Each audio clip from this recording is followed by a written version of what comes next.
Olá, minha amiga, meu amigo, hora do nosso encontro num 7 de setembro, domingo.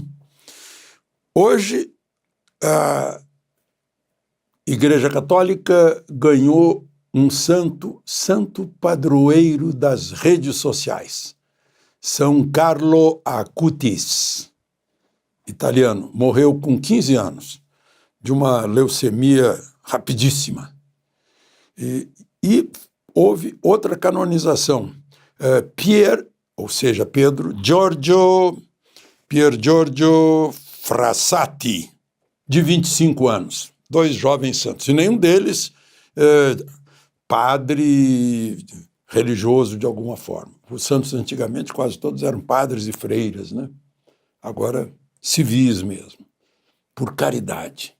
Interessante que a mãe dele assistiu, a mãe do Carlo Acutis assistiu à canonização lá na Basílica de São Pedro. E o sobrenome dela, o nome dela é Antônia Salzano. Salzano é uma família muito importante da minha cidade natal, de Cachoeira do Sul. Inclusive proprietários do Jornal do Povo.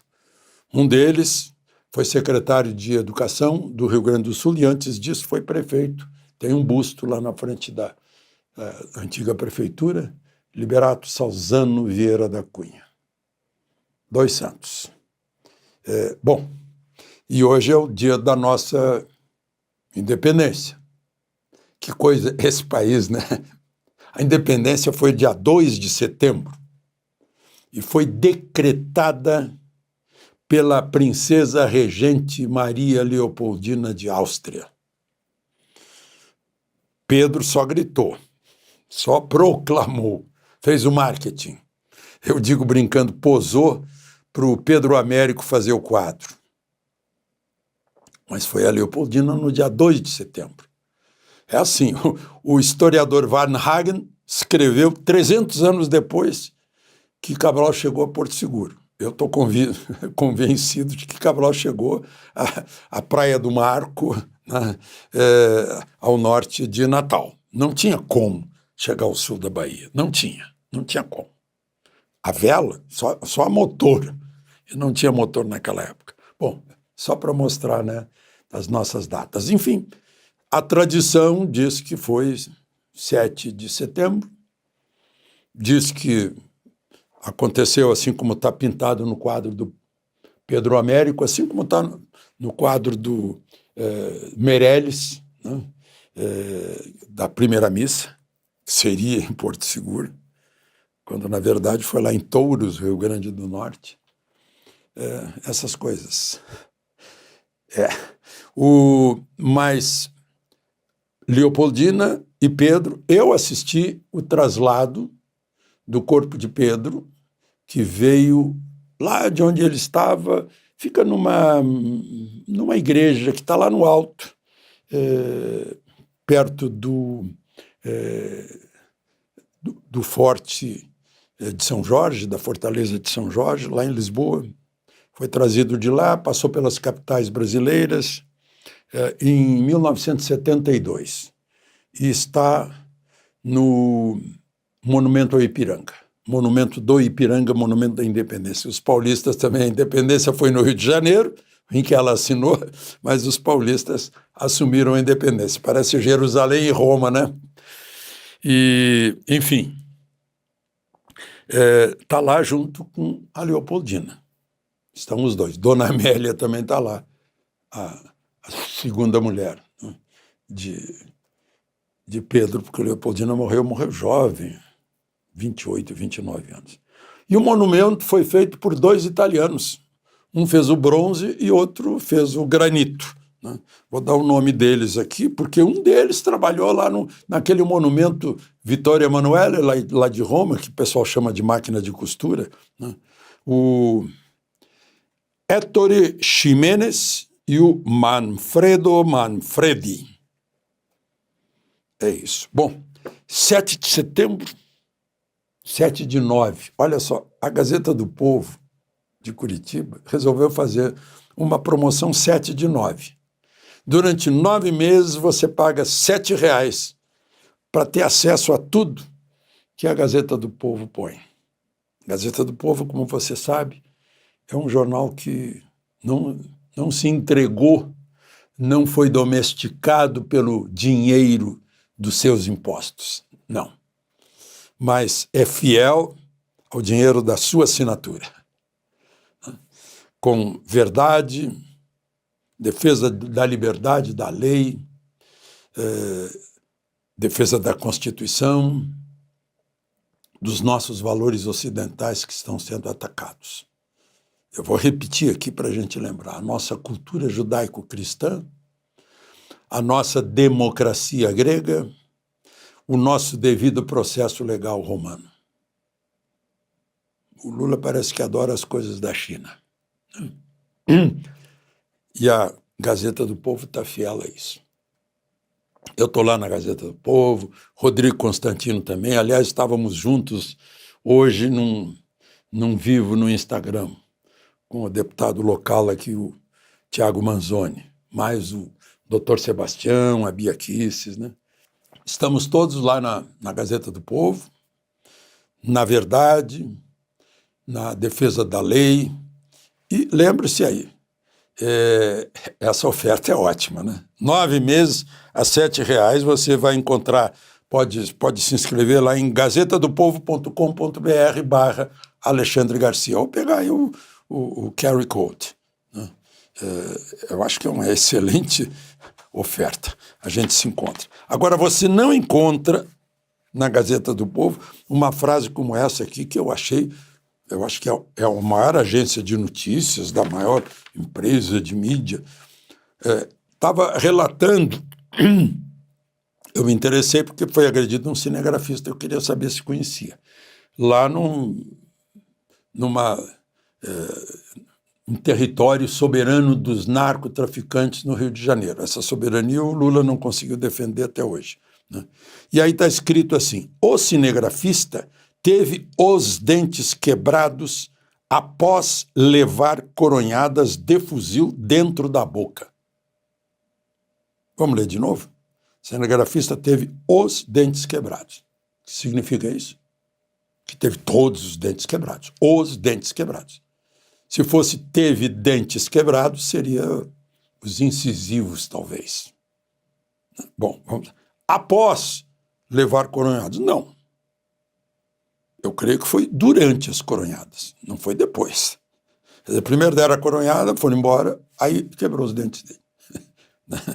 Levar coronhada, levar, isso é linguagem jornalística, sofrer coronhadas, né? De fuzil dentro da boca. Eles abriram a boca dele e enfiaram a coronha na boca. Meu Deus do céu. Esse é o jornalismo que deveria ser claro, simples, objetivo, veraz. Só que não. Você encontra esse bom jornalismo na Gazeta. Mas eu já vou falar de um outro jornalismo aqui. Eu já volto. Lembre-se de se inscrever e ao final de deixar o gostei ou não gostei.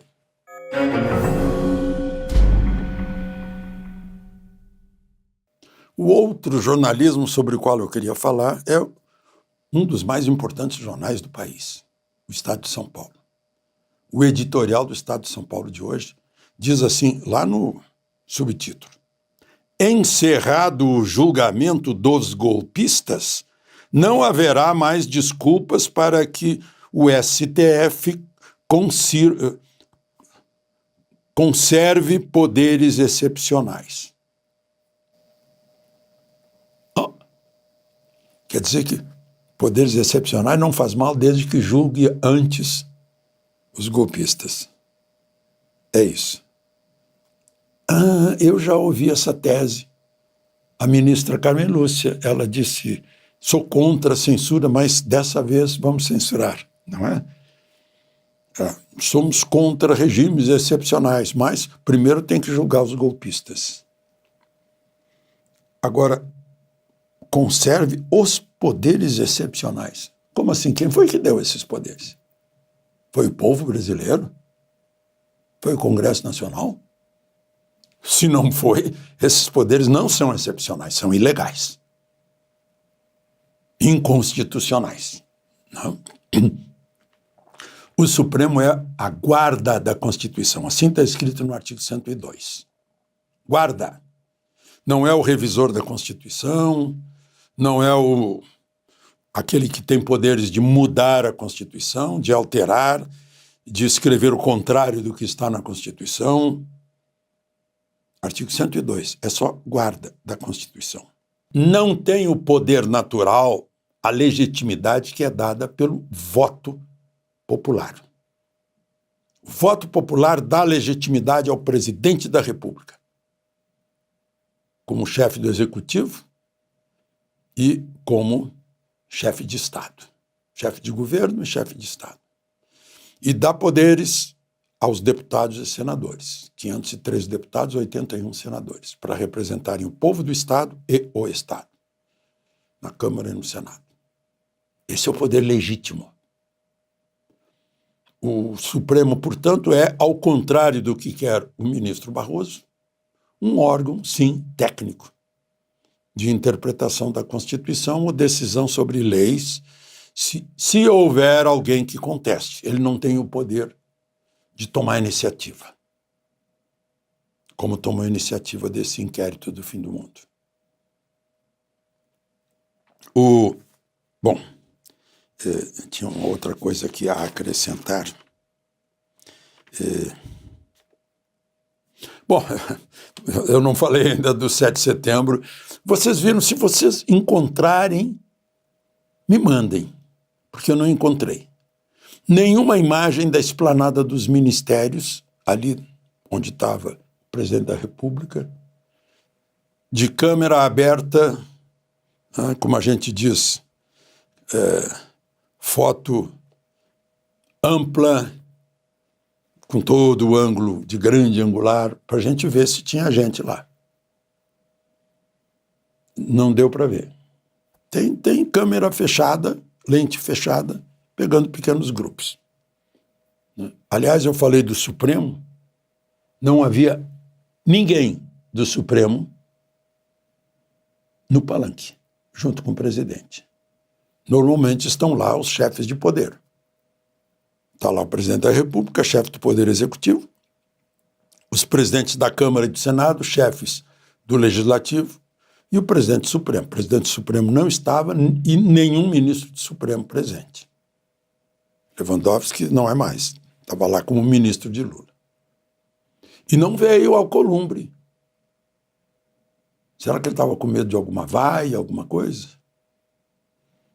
Estava lá o Hugo Mota, presidente da Câmara. Foi só 2 presidentes de poder para ver o desfile. E pouca gente. Mas acima, na esplanada, além da esplanada, no eixo monumental, junto à torre de TV, um grupo bem grande de pessoas pedindo anistia e pedindo anulação desse teatro, que tem gente que chama de julgamento, baseado numa delação que mudou não sei quantas vezes, portanto perde toda a credibilidade. Teve prisão indevida com tentativa de forçar a delação, do caso do Felipe Martins. Nessa concentração, falou o doutor Sebastião, falaram políticos, mas principalmente a filha do Clesão. Ela disse, olha, a anistia não vai ressuscitar meu pai, mas vai levar a vida para muitas famílias que choram a injustiça. E aí eu fiquei pensando, né? Quem praticou a injustiça vai ter a lembrança de todas essas famílias. Dessa geração, essa menina, filha do Clesão, tem 17 anos. Vai ser uma geração que vai lembrar disso por décadas. Essa é uma espécie de prisão de quem praticou o mal. De Brasília, Alexandre Garcia.